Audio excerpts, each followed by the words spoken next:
ക്രിക്ടോക്സ് സിദ്ധാന്തത്തിലേക്ക് എല്ലാവർക്കും സ്വാഗതം. IPL-ന് GT-യും RCB-യും തമ്മിലാണ് മത്സരം. GT-ക്ക് ഈ മത്സരത്തിൽ വിജയിച്ചേ പറ്റൂ, ഇല്ലെങ്കിൽ അവരുടെ പ്ലേ ഓഫ് സാധ്യതകൾ കുറച്ച് വിഷമത്തിലായി പോകും, ഒരു പ്രതിസന്ധിയായി പോകുന്ന കാഴ്ചയാണുള്ളത് ഇപ്പോൾ. കാരണം ആദ്യത്തെ 4 ടീം നമുക്കറിയാലോ, PBKS-ഉം രാജസ്ഥാനും RCB-യും SRH-ആണ് ഇപ്പോൾ ഉള്ളത്. അതിൽ PBKS-ന് 13 പോയിന്റ്, മറ്റ് 3 ടീമിനും 12 പോയിന്റ് വീതത്തിലുണ്ട്. അപ്പൊ GT-ക്ക് ഇന്ന് വിജയിച്ചേ പറ്റൂ എന്ന കാര്യത്തിൽ ഒരു തർക്കങ്ങളും സംശയങ്ങളും വേണ്ട. GT ഇപ്പോൾ 5ാം സ്ഥാനത്താണ്, RCB 2ാം സ്ഥാനത്താണ്.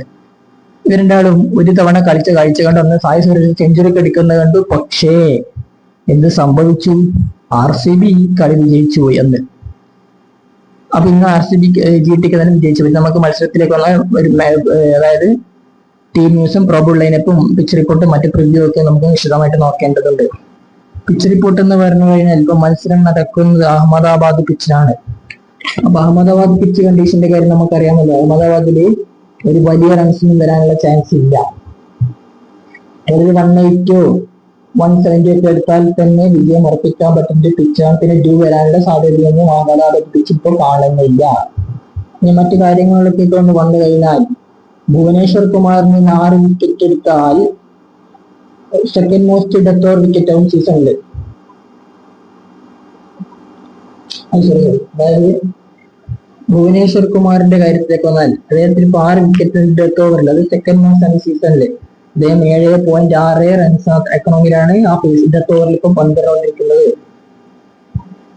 പിന്നെ ഇപ്പൊ സായി സുരേഷിന്റെ ഫോം അതിൽ നല്ല രീതിയിൽ തന്നെ ഇമ്പാക്ട് ഉണ്ടാക്കുന്നുണ്ട് GT-ക്ക്. അതേ മികച്ച ഫോമിലാണ് കളിച്ചുകൊണ്ടിരിക്കുന്നത്. ശുഭ്മാൻ ജോസ് ബട്ട്ലറും ഈ 3 താരങ്ങൾ ഇപ്പൊ മികച്ച രീതിയിൽ തന്നെ കളിച്ചുകൊണ്ടിരിക്കുന്നുണ്ട്. ഈ സംശയങ്ങൾ അതിൽ വേണ്ട.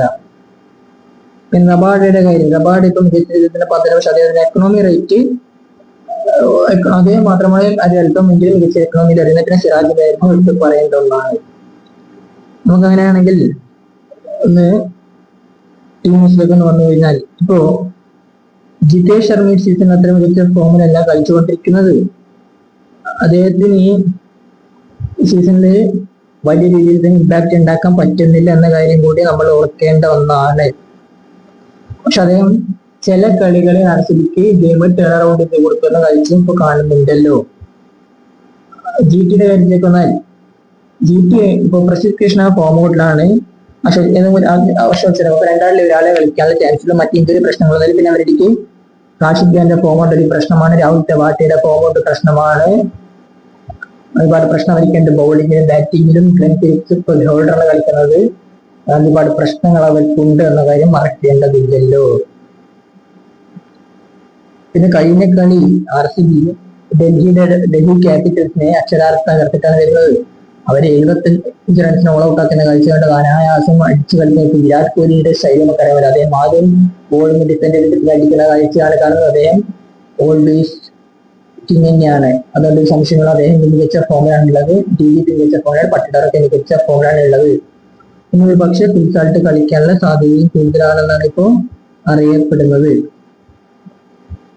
GT-ക്ക് നല്ല ബൗളിംഗ് ആവശ്യമാണെന്ന് അർത്ഥം. അപ്പോ അതാണ് എന്റെ ടീമിൽ പ്രോബബിൾ ലൈനപ്പിലേക്കൊക്കെ വന്നു കഴിഞ്ഞാൽ ശുഭ്മാൻ ഗില്ലും സായി സുരേഷും കൂടി ഓപ്പൺ ചെയ്താൽ ജോസ് ബട്ട്ലർ നമ്പർ 3 ഇടവും, number 4 Washington, number 5 Shahrukh Khan, number 6 Rahul Tewatia, number 7 Jason Holder, number 8 Rashid Khan, number 9 Kagiso Rabada, number 10 Mohammed Siraj, number 11 മാനം സിത്തർ വരും. ഇമ്പാക്ട് ആയിട്ട് പ്രസിദ്ധ് കൃഷ്ണ, അശോക് ശർമ്മ രണ്ടാളെ കളിപ്പിക്കാൻ സാധ്യതയുള്ളൂ. RCB-യുടെ കാര്യത്തിലേക്ക് വന്നാൽ വിരാട് കോഹ്ലിയും പിൽസാൾട്ടും കൂടി ഓപ്പൺ ചെയ്യും. അല്ലെങ്കിൽ ജേക്കബ് ബത്രെ കളിക്കും. Number 3 Rajat Padikkal, number 4 Rajat Patidar, number 5 Jitesh Sharma, number 6 Tim David, number 7 Kumar Rishabh, number 8 Krunal Pandya, number 9 Bhuvneshwar Kumar, number 10 Josh വരും. നമ്പർ 11 സുയാ ശർമ്മ. ഇമ്പാക്ട് ആയിട്ട് റാസിദ് ദാർ വരാനുള്ള സാധ്യതയാണ് ഇപ്പോൾ കൂടുതലും കാണുന്നത്. മികച്ച പോരാട്ടമായിരിക്കും നമ്മുടെ അഭിപ്രായത്തിൽ ഈ മത്സരത്തിൽ ഗുജറാത്ത് ടൈറ്റൻസ് വിജയിക്കുമെന്നാണ്. ഇപ്പൊ ക്രിക്കറ്റ് ലോകത്തെ കൂടുതൽ വീഡിയോസും വിശേഷങ്ങളുമായി നമ്മൾ വീട്ടിലെത്താം.